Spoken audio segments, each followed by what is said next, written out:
Alright, welcome back to Amanda's programming tutorials. Now with 50% less programming. Today we're going to be taking a look at a very basic game I made a couple of years back. It's called Platform Heaven. It's a rage-quitting platformer with very simple controls. You got left, you got right, you got up and fall. Now, it is a rage quitter, so it's got such fun mechanics as going right is easy, going left is a little difficult because these clouds are round, not square. Alright, we also have cameras that only move the screen when you touch them, which is, to be honest, a very fun rage quitting mechanic. We also have sound and advancement. We also have, which is necessary for any rage quit, death. Death is a thing. We got a nice moving background. We got very simple clouds. And basically, all you really need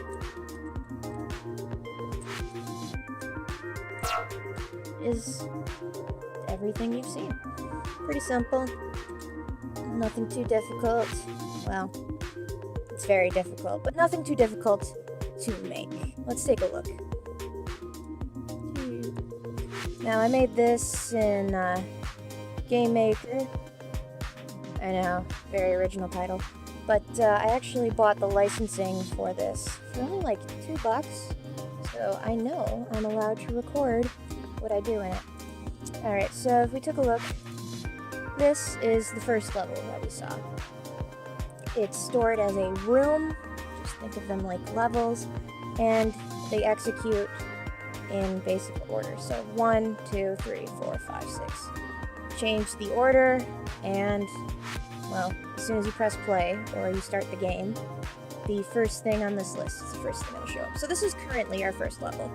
We got our player spawn point, and our teleporter that goes to the next level. Kind of hard to die on this first level, though it is possible. But as you can see, there's not really a lot of stuff here. There's the background, which over in background. 0 is this blue one, 1 is a cloud, and 2 is a different cloud. As you can see down here, the clouds have a horizontal speed of 1, and so that's gonna make them move. If we put them to like 3, it's gonna be a real speedy boy. Press play. Compiles. And as you can see, those clouds are now checking along real fast. But let's say I don't want that anymore. Just simply go back to the background, find the background, was that one, and change it back to 1. All good. Now, again, you move the room, and a different room will show up. So let's try this room. This room is trippy. And again, it's taking advantage of those moving backgrounds, and, well, you'll see. Remember, this is a rage quit platformer. So as you can see, clouds moving, kind of hard to see. Not entirely impossible to see where you're going, but combined with the fact that you're doing a leap of faith every time you move the camera to the next screen, you don't have a lot of time to react. Well, I mean, you have a decent amount of time to react, but I think it's pretty generous. There's a cloud there. There we go. Alright, so again, parallaxing, or I guess moving backgrounds, steady platformers, changing rooms. So what's exactly going on code-wise? Let's move this back down to here. Well, first we start off with the sprite. We got our player character. It's just a red sort of square with some purple shading on the edges. We've got our teleport sprite, and we got our cloud sprite, which I also use as a background sprite. Sometimes. It's used down here. This is the background sprite cloud. These are our backgrounds. We got the long yellow and orangish one that I don't think you got to see yet. I guess it's on trippy a little bit. And we got a nice long blue one that just kind of and eventually turns to orange. But oh, 666. Oh, I also have a blood red background. That's fun. But hey, let's change the background a bit. All right, it opens up. It's got its own sprite editor. So let's say we wanted to make it. Let's make it an Eve darker. An Eve smiley face. Ooh, scary. And you know what? We're gonna say that's okay. Alright, and I think I have room 666. Yep, there it is.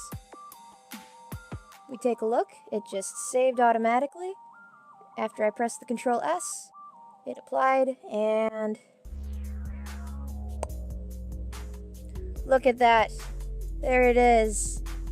It's right there. Can't really do anything with that room because there's not a player character in that room. So let's change that. Let's objects. Let's put a player in there. All right, we're gonna spawn you here. All right, but we can't just have the player there. There's no cloud for it to stand on. So let's grab cloud. Boop. And then let's just go down, up, down. Yeah, that looks good. That looks good to me. Let's oh, we also gotta put in the camera object, and that goes right here. All good. We're all good. Ooh, actually, you know what? Let's put in another cloud. Let's give us something to shoot for. Let's put the cloud right here. There we go. That looks like a fun level, okay? Alright. Let's press play. It's at the top, so it should be the first thing we see again. Hey, there we go. Very simple. It's literally just dragging and dropping. Alright, here we go. Leap of faith. There it is. And there's the end of the world. Woo. Hey there, Mr. Grumpy Ghost. You die and you spawn back at the beginning. Now, very simple. I'm sure you could make a million different games out of just these few things. And it's very simple. As you notice, there's like no programming because all of my programming is saved in this folder right here. I know it looks like there's a lot of things, but all it is just taking one of these objects and saying what it does. So, well, these are sprites, and these are objects. So for our wall, literally no code. Well, wall, cloud. For our player, 2 lines of code. This code is just setting variables equal to such and such. This one, okay, I know it looks bad, but it's only 63 lines, and that's with all of these enters in between. And all it is checking to see if you're going right, if you're going left, if you're going up, if you're dead, or if you just loaded in for the first time. How fast you're going, how fast should you be going. It's very, very, very simple code. But if you don't even want to be doing this much coding, just text me, Slack me, talk to me, whatever. I will give you, well, I can give you an exe of this little game I made, and I can also give you any of the code you want. But that's all there is. That is literally all of it. And with these few tools, you can make a, well, pretty good basic rage quit platformer.